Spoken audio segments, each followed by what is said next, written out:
ठाकरे, आमचे दोन्ही खासदार देसाई साहेब आणि सावंत साहेब, जितेंद्र आव्हाडजी, विद्याताई चव्हाण, मिलिंद नार्वेकर, सर्वांचंच मी या ठिकाणी स्वागत करतो।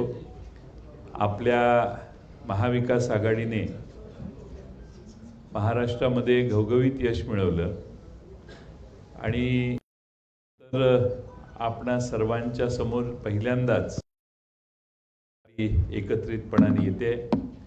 या घवघवीत यशामध्ये शिवसेना, काँग्रेस, राष्ट्रवादी, शरदचंद्र पवार पक्ष, भारतीय कम्युनिस्ट पक्ष, मार्क्सवादी कम्युनिस्ट पक्ष, समाजवादी पक्ष, शेतकरी पक्ष, आप हा पक्ष, आम आदमी पार्टी, त्याचबरोबर महाराष्ट्रातल्या विविध संघटना ज्यांनी प्रचारामध्ये प्रचंड मोठी कामगिरी बजावली, जनजागरण केलं।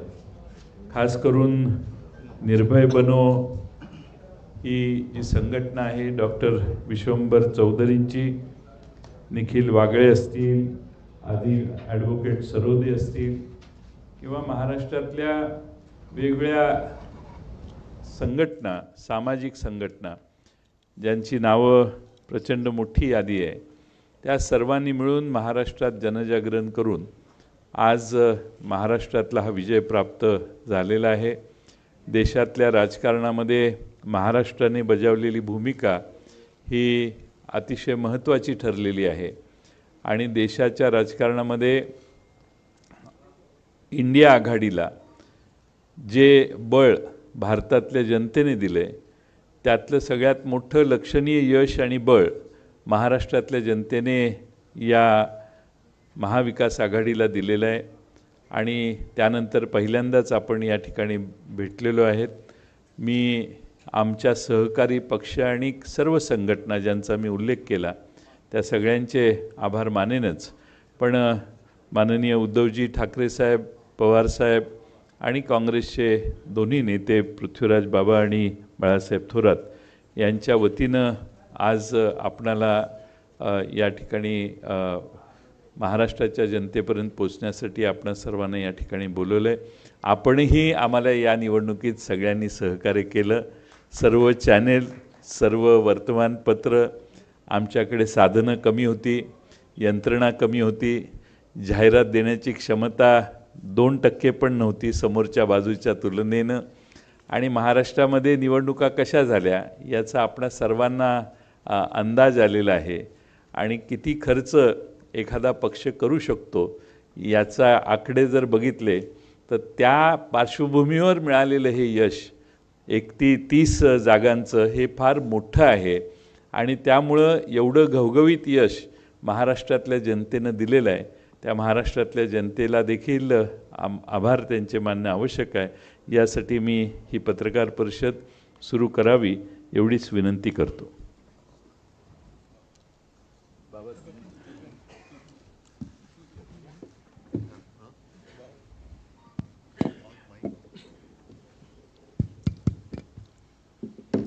आदरणीय पवारसाहेब, उद्धवजी, जयंतराव, बाळासाहेब थोरात, संजयजी, आमचे सर्व नवनिर्वाचित खासदार आणि मीडियाचे सर्व प्रतिनिधी, आत्ताच राष्ट्रवादी काँग्रेसचे अध्यक्ष जयंतराव पाटील यांनी आपल्याला सांगितल्याप्रमाणे ही पत्रकार परिषद महाराष्ट्राच्या जनतेचे आभार मानण्याकरता आम्ही आयोजित केलेली आहे। महाराष्ट्राच्या जनतेचा या देशातील लोकशाही वाचवण्यामध्ये ज्या देशातील जनतेने जे मतदान केलं आहे त्यापैकी महाराष्ट्राच्या जनतेचा फार मोठा आणि सिंहाचा वाटा आहे। महाविकास आघाडीला अगदी निर्णायक बहुमत दिलेलं आहे आणि त्याबद्दल महाराष्ट्राच्या तमाम जनतेचे सर्व घटकातून महाविकास आघाडीच्या सर्व उमेदवारांना घवघवीत असा पाठिंबा दिला गेलेला आहे। त्याची परिणिती आपण निकालात पाहिलेली आहे। या निवडणुकीमध्ये आमचे जरी 3 प्रमुख पक्ष असले ते जवळ 30-40च्या वर जनसंघटना काही छोटे पक्ष, कम्युनिस्ट पक्ष असेल, दोन्ही मार्क्सवादी कम्युनिस्ट असेल, CPI CPM, शेतकरी कामगार पक्ष, आम आदमी पार्टी, अनेक जनसंघटना, समाजवादी पार्टी, सगळ्यांची नावं मगाशी जयंतरावांनी म्हटल्यावर खूप मोठी यादी आहे. आणि त्यामध्ये काही सामाजिक कार्यकर्ते जे कुठल्याही पक्षामध्ये नव्हते त्यांची नावं देखील जयंतरावांनी घेतली. त्या सर्वांनी महाराष्ट्रामध्ये एक वातावरण निर्माण करण्यामध्ये खूप मोठा वाटा उचलला. त्यांचे सर्वांचे धन्यवाद या ठिकाणी मानणं गरजेचं आहे.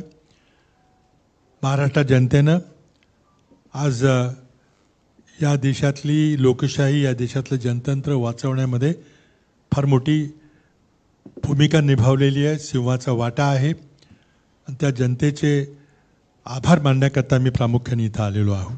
त्याचबरोबर आपल्या सर्वांचेही धन्यवाद. आपण ही खूप लांबलेली निवडणूक, जवळजवळ 2-1 महिन्यापर्यंत लांबलेली निवडणूक आपण सर्वांनी कव्हर केली.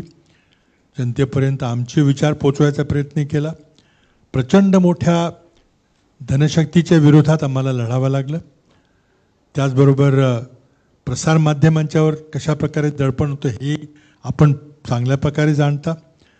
आणि मग ज्या चौकशी करणाऱ्या संस्था आहेत त्या संस्थाचा ज्या प्रकारे दुरुपयोग झाला, या सर्व गोष्टींना आम्हाला तोंड द्यावं लागलं. पण ते महाराष्ट्राच्या जनतेच्या आशीर्वादाशिवाय शक्य झालं नसतं. आज राज्यातील शेतकरी बांधवांनी देखील सरकारला एक संदेश पाठवलेला आहे.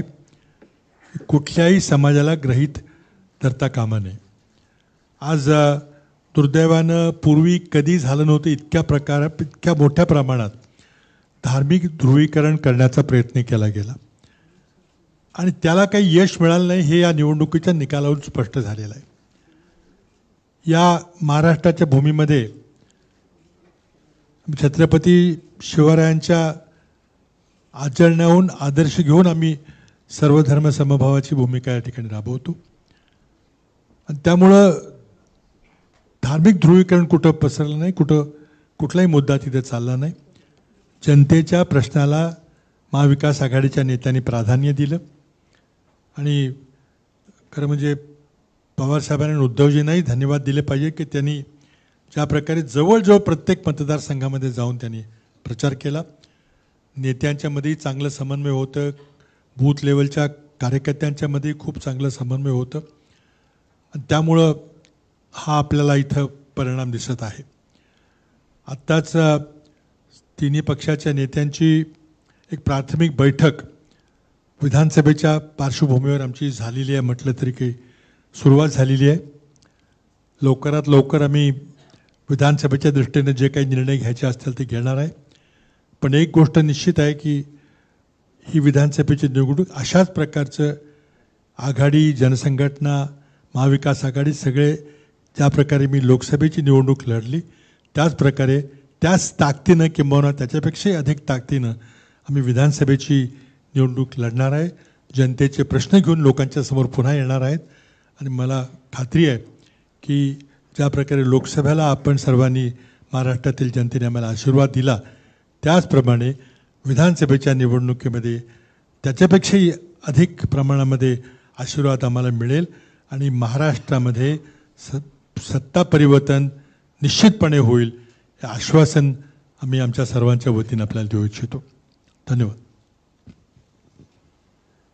एकच लहानशी गोष्ट सांगायची राहून गेली ती म्हणजे ज्या काही अन्य पक्षाच्या नेत्यांच्या सभा झाल्या त्याच्यामध्ये देशाचे प्रधानमंत्री यांच्या 8 सभा झाल्या आणि एक जोश झाला. त्यांच्या या 8 सभा ज्या ठिकाणी झाल्या आणि जोश ज्या ठिकाणी झाला त्या ठिकाणी आम्हा लोकांच्या उमेदवारांना जनतेने फारच मोठ्या प्रमाणात पाठिंबा दिला. आणि म्हणून विधानसभेच्या निवडणुकीच्या काळामध्ये प्रधानमंत्र्यांच्या जेवढ्या ज्या जागा व्यक्ती होती तेवढं आमचा स्पष्ट भारताच्या दृष्टीनं ऐकून वातावरण होईल. त्यामुळं त्यांनाही धन्यवाद देणं हे माझं कर्तव्य समजतं.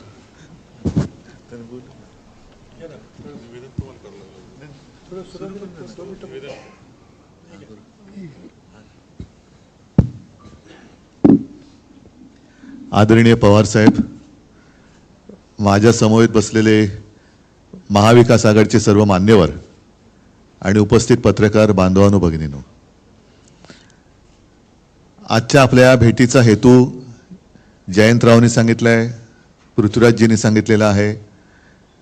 महाराष्ट्राच्या जनतेने जो कौल दिला आणि एक संपूर्ण देशामध्ये असं वातावरण होतं की भाजपा विरुद्ध कोणी लढू शकत नाही, हे अजिंक्य आहेत. तर अजिंक्यपणा त्यांचा किती फोल आहे, तो फोलपणा महाराष्ट्राच्या जनतेने ताकदीने दाखवून दिलेला आहे. म्हणून महाराष्ट्राच्या जनतेचे तर आम्ही आभार मानतोच आहोत, त्यांचे आशीर्वाद तर आम्हाला पाहिजेतच आहेत.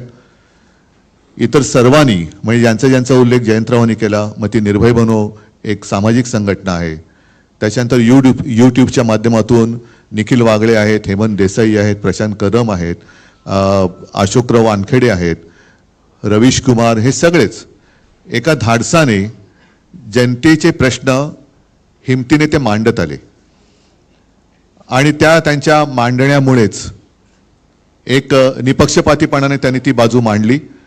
त्याच्यामुळे जनतेला सुद्धा सत्य काय आहे हे कळत गेलं. आणि मी तर असं म्हणेन की ही लढाई फार विचित्र होती. आर्थिकदृष्ट्या असेल, यंत्रणेच्या दृष्टीने म्हणा, ही विषम लढाई तर होतीच, पण संविधान आणि लोकशाही वाचवण्यासाठी ही लढाई होती. आणि मला अभिमान आहे की मी माझ्या भाषणाची सुरुवात देशभक्त बांधवांनो भगिनींनो आणि मातांनो अशी करायचो. त्या सर्व देशभक्त आणि लोकशाही प्रेमी नागरिकांनी महाविकास आघाडीला आणि देशात इंडियाला जो कौल दिलेला आहे, ही एक जाग आता आपल्या देशाला आलेली आहे. आणि साहजिकच आहे, हा विजय हा अंतिम नाही आहे, ही लढाई सुरू झालेली आहे. येत्या 2-3 महिन्यामध्ये विधानसभा महाराष्ट्राच्या येतील, त्याच्यानंतर सुद्धा इतर राज्यांच्या काही निवडणुका येतील. मुळामध्ये हे जे काय आता मोदी सरकार होतं ते आता NDA सरकार झाले. हे सरकार किती दिवस चालेल हा एक मोठा प्रश्न आहे. कारण आमच्याबद्दल नेहमी म्हटलं जात होतं की युती, नैसर्गिक युती आणि अनैसर्गिक युती. तर आत्ता ते जे काही तिकडे कडबोळ झालेलं आहे दिल्लीमध्ये, हे नैसर्गिक आहे का अनैसर्गिक आहे हा सुद्धा एक मोठा प्रश्न आहे. एकूणच देशातली जनता या निवडणुकीच्या निमित्ताने जागी झाली, हे फार मोठं यश या निवडणुकीच्या वेळेला आपल्याला मिळालं असं मी मानतो. आणि आपल्या मनामध्ये काही प्रश्न असतील आपण विचारा, त्याला उत्तर द्यायचा आम्ही प्रयत्न करतो.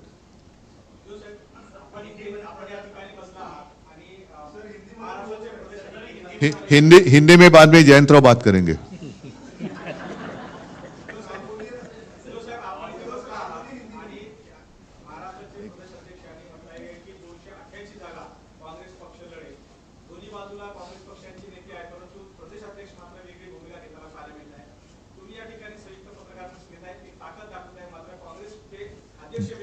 जेव्हा 3 पक्ष एकत्र पत्रकार परिषद घेतात, याचा अर्थ असा, पृथ्वीराजजींनी सांगितलेलं आहे की आमची एक प्राथमिक बैठक, अगदी प्राथमिक बैठक आपल्या समोर येण्याआधी झालेली आहे. आणि येणारी विधानसभा सुद्धा जे लोक आमच्या सोबत आहेत, महाविकास आघाडी म्हणून आम्ही 3 पक्ष तर आहोतच, पण इतर घटक पक्ष सुद्धा आणि सामाजिक संघटना सुद्धा यांच्या त्यांना सोबत घेऊनच आम्ही लढणार आहोत.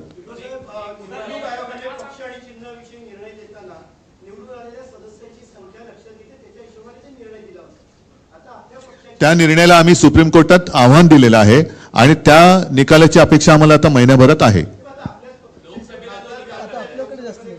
नाही, आता खासदार तर आमचे झालेलेच आहेत, पण मुळामध्ये तो निर्णय कसा अयोग्य होता हा सुप्रीम कोर्टासमोर, सुप्रीम कोर्टाने त्याच्याबद्दल सुद्धा नाराजी व्यक्त केलेली आहे. म्हणून मला असं वाटतं की येत्या, कारण आता सुट्टी संपले सुप्रीम कोर्टाची, पण येत्या काही दिवसात त्याची निकालाची आम्ही अपेक्षा करतो. पण जनतेच्या न्यायालयामध्ये काय झाले जगाने बघितलेलं आहे.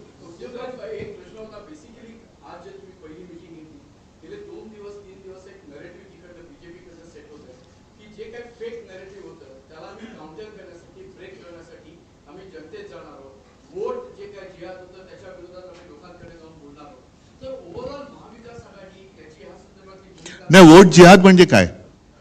कारण स्वतः नरेंद्र मोदीजींनी सांगितलं होतं की ते त्यांचं बालपण मुस्लिम कुटुंबियांच्या सान्निध्यात गेलेलं आहे. ईदच्या मिरवणुकीत ते ताज्या खाल्लं जायचे, त्यांच्या घरचं जेवण ते जेवायचे. आता मग त्या खाल्ल्या मिठाला ते जागलेत की नाही जागलेत?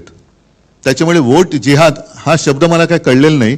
मोदींनी पहिले सांगावं, जर ते लहानपणी त्यांच्या शेजारच्या मुस्लिम कुटुंबियांकडचं जेवण जेवत असतील तर त्या मिठाला ते जागलेत आणि जागणार आहेत की नाही जागणार आहेत?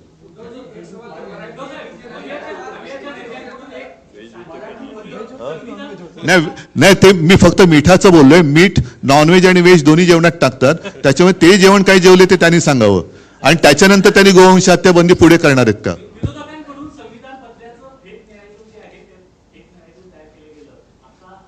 काय मला परत प्लीज.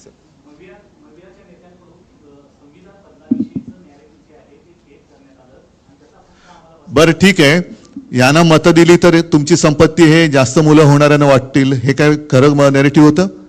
मंगळसूत्र उचलून नेतील, तुमच्या घरातले नळ कापून नेतील, तुमचं वीज, हे काय खरं नॅरेटिव्ह होतं? तुमची म्हैस चोरून नेतील, हे काय खरेपणा होता? नकली संतान, नकली सेना, हे काय खरं नॅरेटिव्ह होतं? आणि मी प्रत्येकाला नोकरी देईन, प्रत्येकाला घर देईन, हे काय खरं नॅरेटिव्ह होतं? उद्योगधंदे वाढवीन, हे काय खरं नॅरेटिव्ह होतं?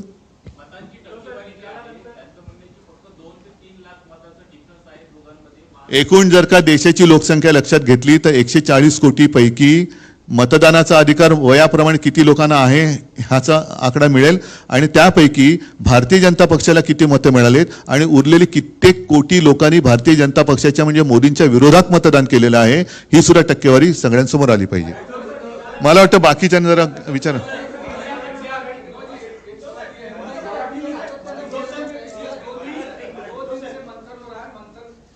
मंथन बीजेपी मंथन कर रही है कि हम चुनाव हारे नहीं हैं, हम कहीं न कहीं नैरेटिव के कारण चुनाव हार रहे हैं और हमारे खिलाफ एक गलत नैरेटिव तैयार किया जाए. मतलब क्या? कि उनका कहना है कि 405 का जो नारा था संविधान बदलने का, वो गलत नैरेटिव. तो फिर दिया क्यों था? और आप ही के लोगों ने कहा था कि उन्हें संविधान बदलना है. फिर जो उन्होंने नैरेटिव सेट करने की कोशिश की थी, मंगलसूत्र तुमचं चोरणार, वो क्या असलियत थी? अच्छे दिन आएंगे वो तो हम भूल गए, वो नैरेटिव का क्या हो गया? वो 15 लाख रुपए लाने वाले जो 2014 से अगर हम शुरू करें तो कितने नैरेटिव उन्होंने जो किए थे वो सारे झूठे थे. मोदी गारंटी का क्या हो गया? आपके घर से आपकी तोंटी वो निकाल कर लेके जाएंगे, क्या ये संभव है? वीज कनेक्शन काट दिया जाएगा, क्या ये संभव है? तो ये झूठ नहीं था. हाँ, एक मिनिट जरा मराठी.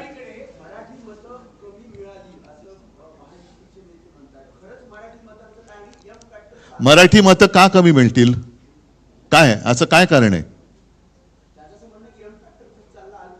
एम म्हणजे मराठी आलंच ना, एम मध्ये मराठी नाहीत.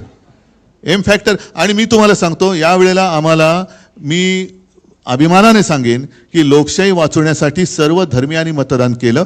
त्याच्यात माझे मराठी तर आहेतच, हिंदू सुद्धा आहेतच, मुस्लिम सुद्धा आहेतच, ख्रिश्चन आहेतच, शीख आहेत, इतर सर्व. आणि तुम्हाला काय वाटतं, रक्त सांडून मिळवलेली मुंबई मराठी माणसांनी त्यांच्या डोळ्यात देखत जर लुटली जात असेल तर अशा वेळेला मराठी माणूस लुटणाऱ्याला मत देईल. महाराष्ट्र आणि मुंबईतला मराठी माणूस मुंबई आणि महाराष्ट्र लुटणाऱ्याला कदापि झोपेत सुद्धा मत नाही देणार. त्याच्यामुळे अजूनही भारतीय जनता पक्षाला वास्तवाची जाणीव आली नसेल तर मग त्याला निवडणुकीच्या निकालाच्या विस्तवाला सामोरं जावं लागेल.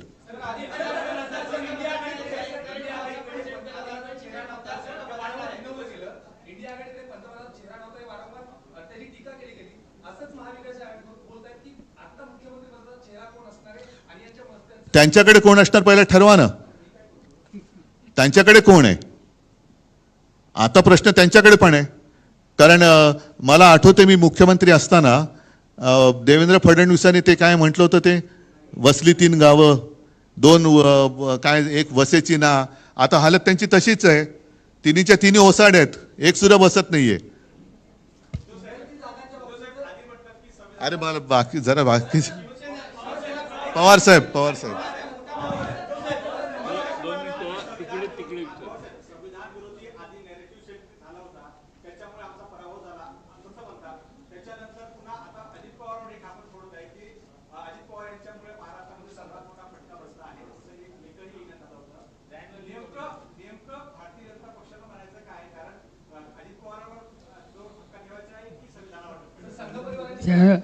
नेमकं एवढंच सांगायचं आहे की महाराष्ट्राच्या जनतेने आमचा पराभव केला. त्या संबंधीची कारणं अनेक आहेत, पण ते आम्ही आता बोलू इच्छित नाही.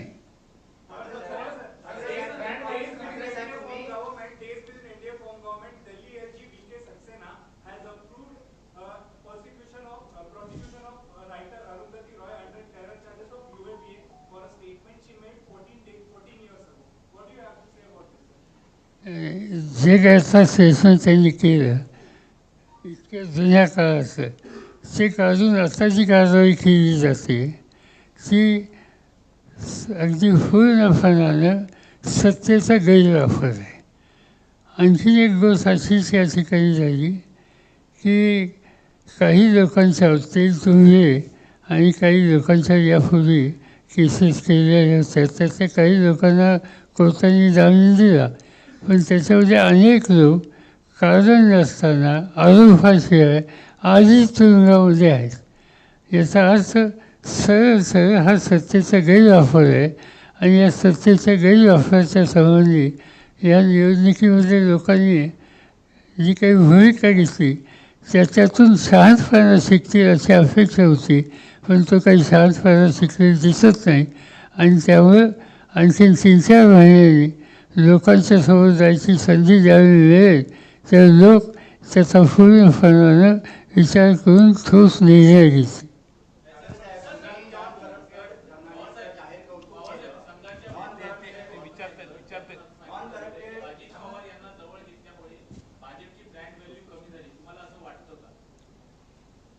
प्रश्न समजला नाही.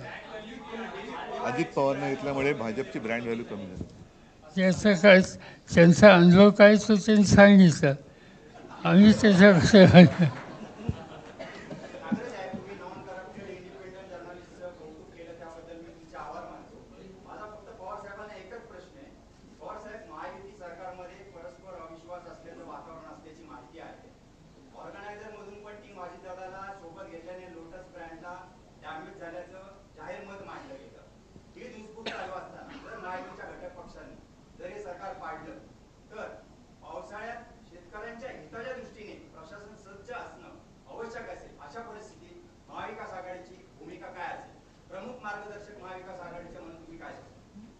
साधी ही गोष्ट आहे की आम्हा लोकांच्या हातामध्ये आज तर काही महाराष्ट्राची सत्ता नाही आहे.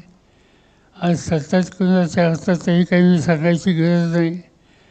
आणि तुम्ही म्हणता तशी परिस्थिती आज तातडीने येईल असं दिसत नाही आणि तर आम्हाला आनंद आहे.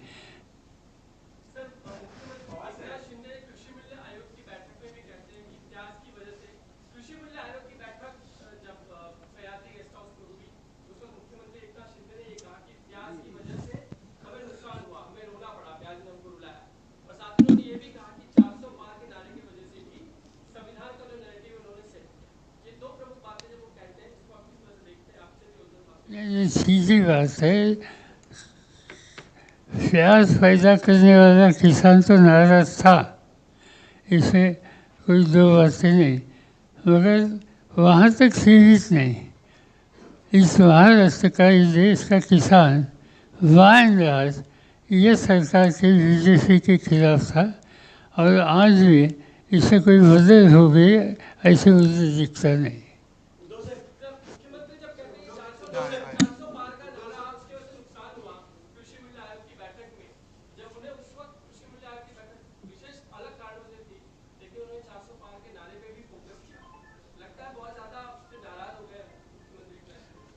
छोड़ो, हर एक का अनुभव अपने पास होता है.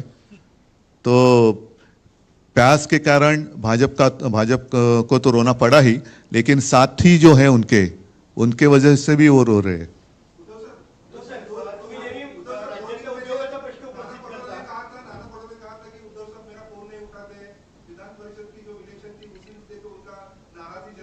तो झाला, विषय संपला. त्याच्यानुसार आम्ही निर्णय पण घेतला.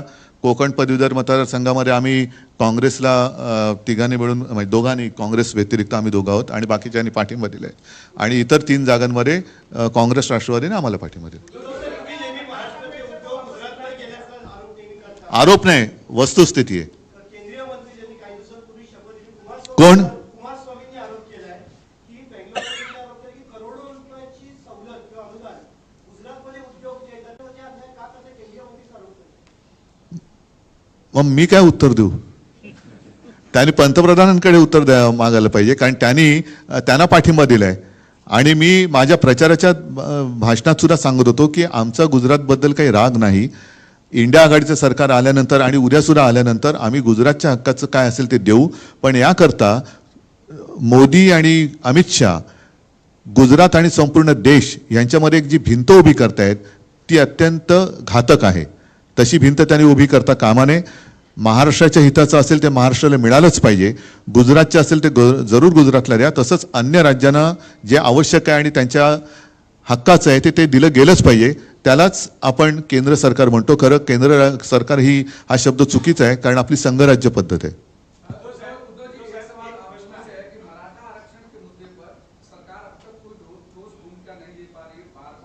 हम सरकार में नहीं है, जिनके हाथ में सरकार है उनको पूछो.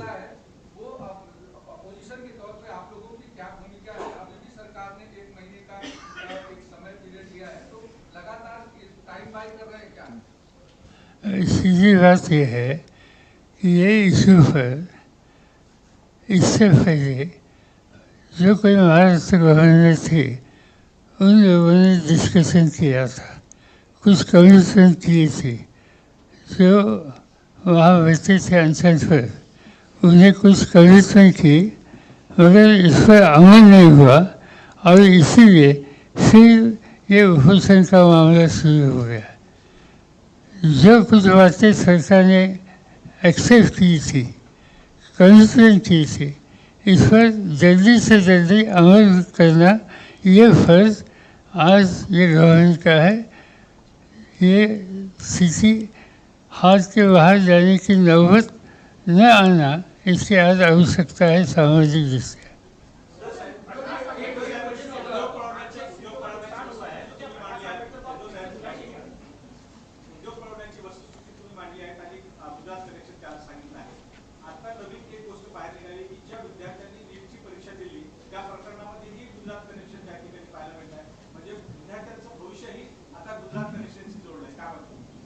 नाही, म्हणूनच मी म्हटलं ना की हा जो त्यांचा काही अट्टाहास आहे त्यांना 10 वर्षात समजायला पाहिजे होतं की संपूर्ण देशाने त्यांना पंतप्रधान पद दिलं होतं. आता कसं बसं त्यांचं पंतप्रधान पद वाचलंय. ते किती दिवस हे सरकार राहील हे काय सांगता येत नाही.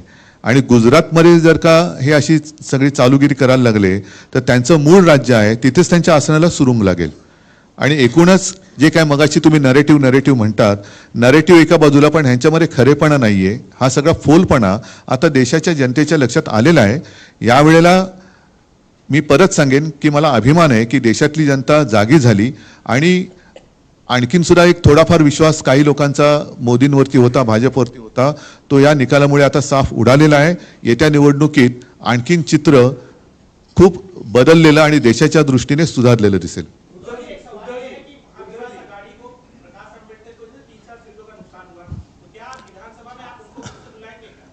देखो, पहले ही जैसे जयंतराव जी ने कहा, जितने लोग हमारे साथ अभी रहे और उन्होंने संघर्ष किया, हम उनको लेकर आगे जाएंगे. और कुछ लोग अगर आना चाहते हैं, सिर्फ ये या वो ऐसे नहीं, तो खींचातानी किए बिना अगर वो आना चाहते हैं तो देखेंगे. लेकिन मैं जिसका नाम आपने लिया वो नाम लेकर मैं कुछ नहीं कहना चाहता. मैं जनरल बात कर रहा हूं. ठीक है.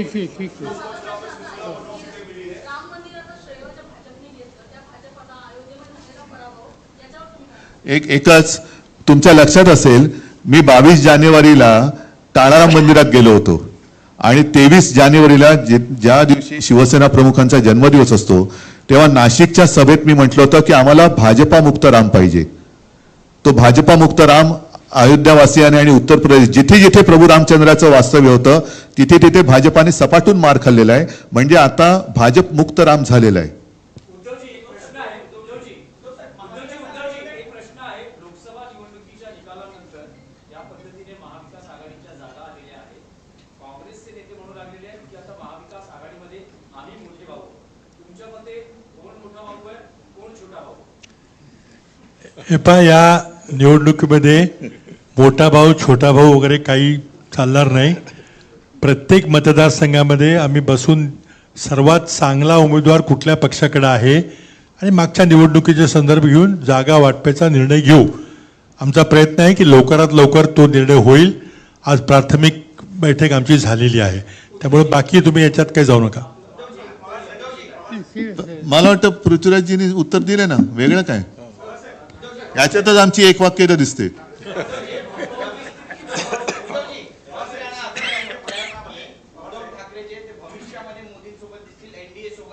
कोण? ठीक आहे, जाऊ. Just to continue with the same issue, why this kind of a narrative is being definitely created की उद्धव ठाकरे हे कधी ना कधीतरी परत इंडियामध्ये येतील. We would definitely like to have some certain rather clarification. Are you really seriously on that? Some back channel activities are on. What's happening on that front? बरं ठीक आहे, मला समजा जायचंय, यांच्यामध्ये बसून आता हो सांगू.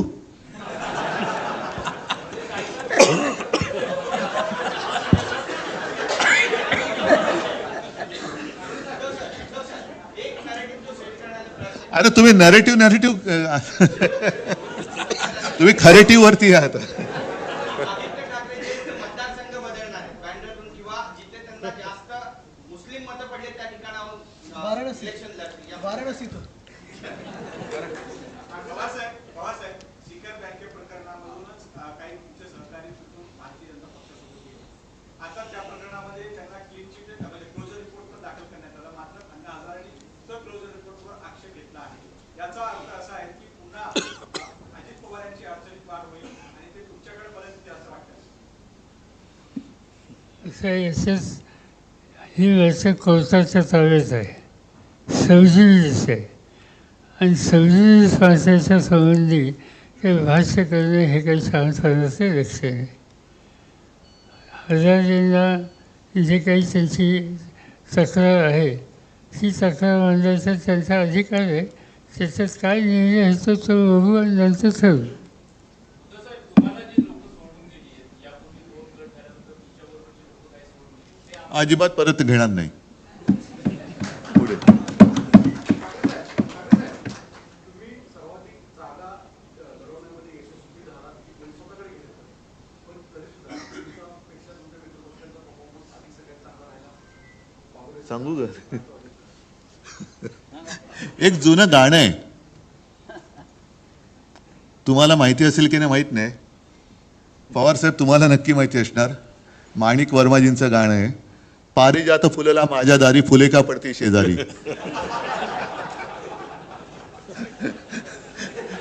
पण तरी देखील आम्ही पारिजातकाला खत पाणी घालायचं काही सोडणार नाही.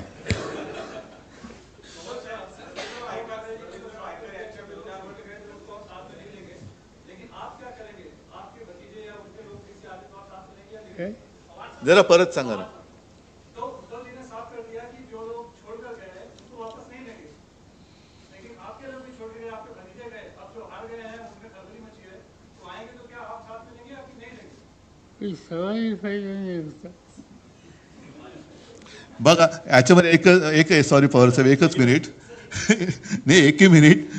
ये जो बातें हैं ना, मैंने तो बात साफ कर दी, लेकिन आपको याद है कुछ महीने पहले अमित शाह जी गए थे बिहार में और उन्होंने कहा था नीतीश कुमार के लिए भाजपा के दरवाजे हमेशा के लिए बंद है, चंद्रा बाबू जी के लिए भी बंद है.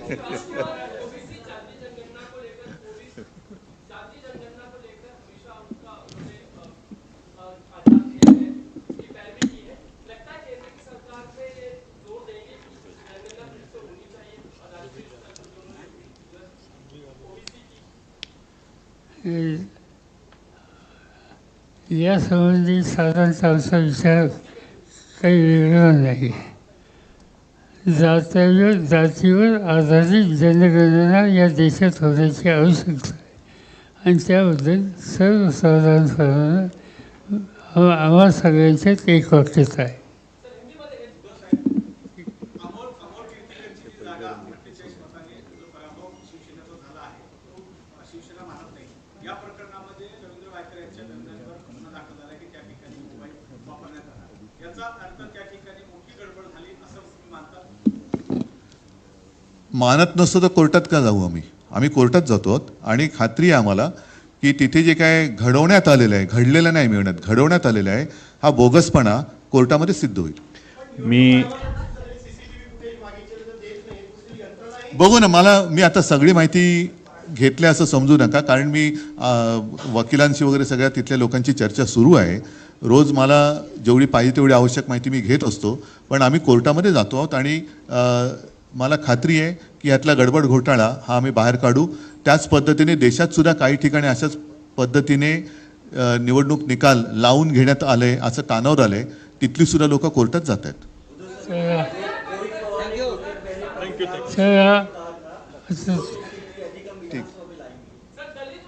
ठीक आहे, थोडा कुछ आगे के लिए बाकी रहे.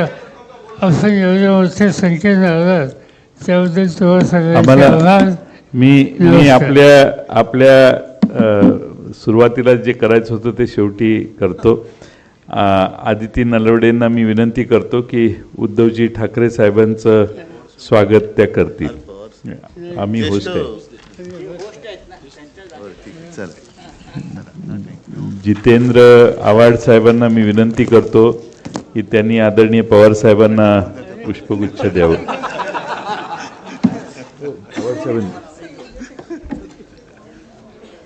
विद्याताई चव्हाण यांना मी विनंती करतो की पृथ्वीराज चव्हाण साहेबांना त्यांनी त्यांचं स्वागत करावं. क्लाइड कॅस्ट्रो यांना मी विनंती करतो की संजय राऊत यांचं त्यांनी स्वागत करावं.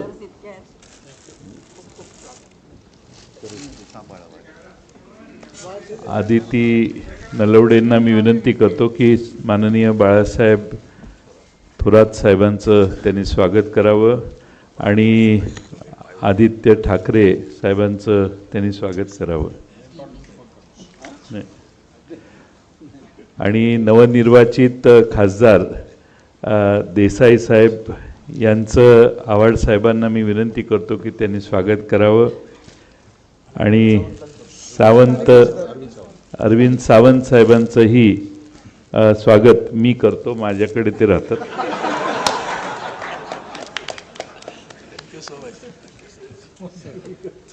धन्यवाद सगळ्यांना. जय हिंद, जय महाराष्ट्र. धन्यवाद.